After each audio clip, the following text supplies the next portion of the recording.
Hello and welcome to You Decide, the show where we talk about 4 of the biggest talking points in all of football, and then you have your say by clicking on the eye in the corner of the screen.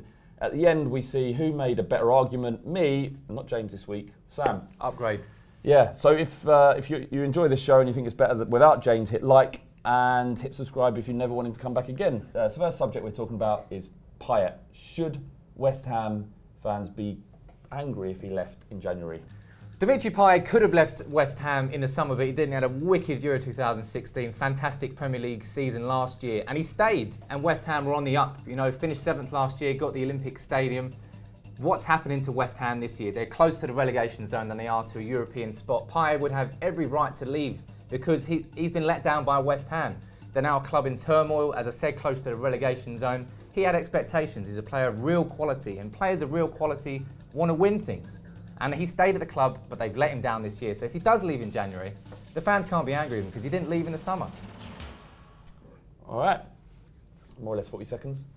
Of course, West Ham fans are going to be aggrieved if Payet decides to leave in January. Bilic brought him into the fold at West Ham after tracking him his entire career. He was never in a position to be able to buy him before. As soon as he got the opportunity, he showed faith in Payet and brought him over to the Premier League, enabled him to showcase his skills in a way that no other manager had previously been able to. That's evident because he got into the France squad proper during Bilic's reign. He played a little bit, he was on the fringes, but then became a starter under Bilic, and he had a brilliant Euros, and he's done amazing work in putting play out. Some other shit I wanted to say. That doesn't really matter now. Yeah, so what that would be harsh, very harsh. No one give him two thoughts before he joined to West Ham. He gave him the biggest stage in the world. Yeah, he's taken that stage, but West Ham have, as a club, let him down. They haven't let him down in the summer transfer window. But I mean, they bought the right players. Well, I thought they bought the right players. But look at West Ham this year, man. That move to the stadium was sold as something. It's definitely affecting the players. And yeah, nothing to do with Payet, though, is it? Or is it? Well, surely he has a role in West Ham's demise. He has a responsibility to. He's enjoyed the kind of season in the summer last year. Now they're in trouble. They need all their players to stick together, and leaving in January would be scandalous. He's 29. He's got one big contract left in him. I think it would be scandalous if he left West Ham. He owes a lot to that club. Do you think they could be angry in the summer? That's not the question, though, is it? So, sorry, hey, January. What do you think? Let us know in the comments below, and remember to click the eye. Should he leave, or should West Ham fans be angry if he leaves in January? So this Friday, England take on Scotland at Wembley, and the question now is who should start up front for England? Should it be Rashford or Kane? I'm going to go first. 40 seconds on the clock, please. Go. Obviously, Kane should start ahead of Rashford. Rashford hasn't played a game up front this season at all. He's played wide on the left, I think, and wide on the right. Kane is a natural-born goal scorer. We know that over the last 2 years. He's been the most prolific England goal scorer in the league, and he was a top goal scorer overall in the league last year. He's coming off of an injury, but started against Arsenal on Saturday, played 60 minutes. He was a little bit off the pace, but, you know, for my sake, I think he needs a game time for Tottenham, but that's not going to help me in this 60 seconds, is it? Yeah, I mean, anyone in the right mind would pick Kane over Rashford. Anybody in their right mind would pick Rashford over Kane. Yes, he hasn't played up front for Jose Mourinho this season, but Gareth Southgate is a man who wants this job. And there is one player who is exciting for England at Euro 2016, and he played about 8 minutes, and his name was Marcus Rashford. He's one of the players who this England team has to be built around in the future. He oozes quality. I think he's one of the best natural strikers in English football. Harry Kane is a quality player, but he's had 7 weeks out injured. And can he take that risk against Scotland? You know, it's going to be a decent game at Wembley, although it is the international break and nobody really gives a shit. But I would just, personally as well, from a selfish perspective, I want to see Rashford play up front because he has been playing out on the wing and he deserves to be played up front. Rashford's, how much international football has he had? Rashford? Not much. Yeah. That's pretty much it. That's his limitation. I mean, he scored in his debut before the Euro 2016. I think he only played like 2 or 3 games. In order to play for England, it's not just a case of playing for your football club. Yeah. It's also playing in the position that becomes natural to you. Kane's performances at Euros shouldn't be under scrutiny because it was down to the way Hodgson played. Rashford did completely Hodgson's fault. I think the fact that you've got a 62 goal scoring striker in that team and he couldn't make him, not supply him any football at all, means that yes, it was Hodgson's fault. Rashford played 8 minutes, as you say. That isn't yeah, because Hodgson was Hodgson was just scared.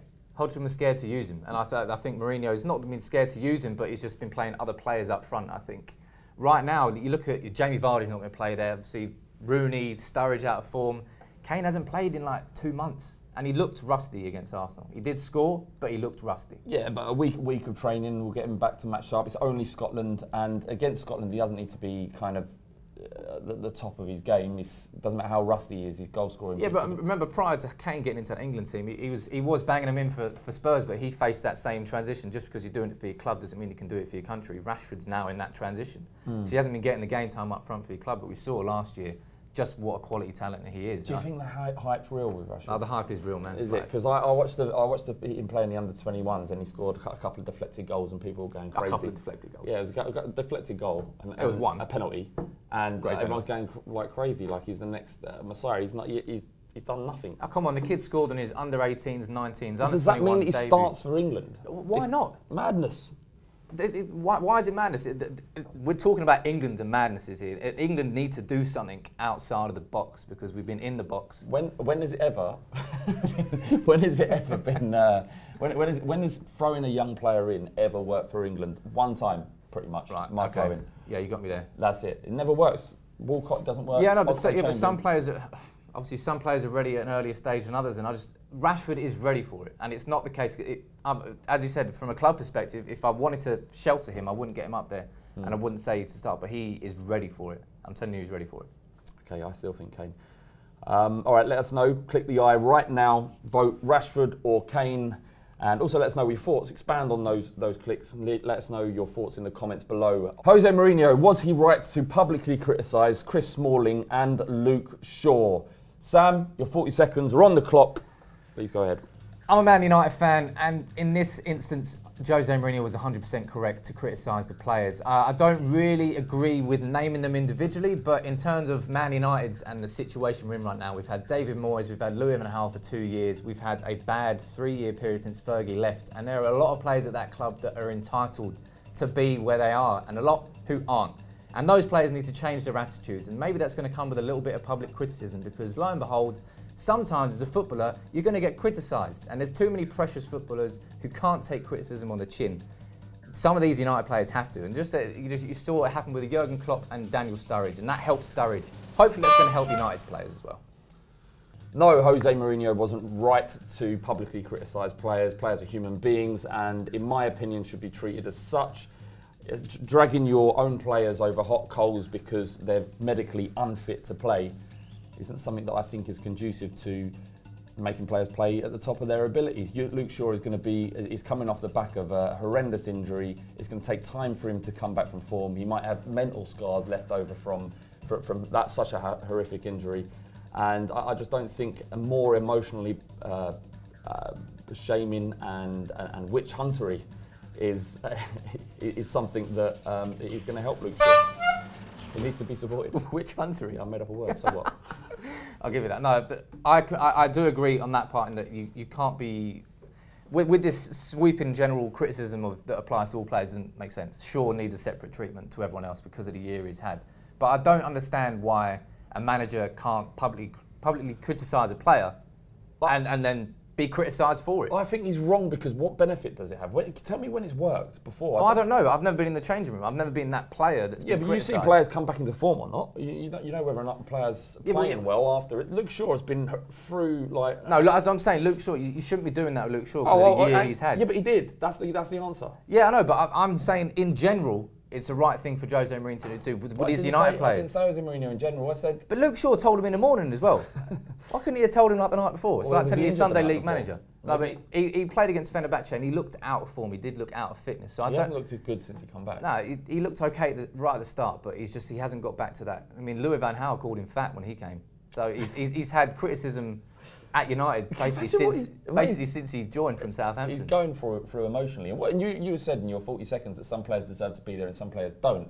Yeah. You're saying Luke Shaw and Smalling don't deserve to be there? No, I'm saying Luke Shaw 100% deserves to be there. Chris Smalling was our best player last season. He's looking a bit shaky this year. We'll see what happens. But there are a lot of players in there who are just there for the paycheck at United. So the ones that he didn't call out?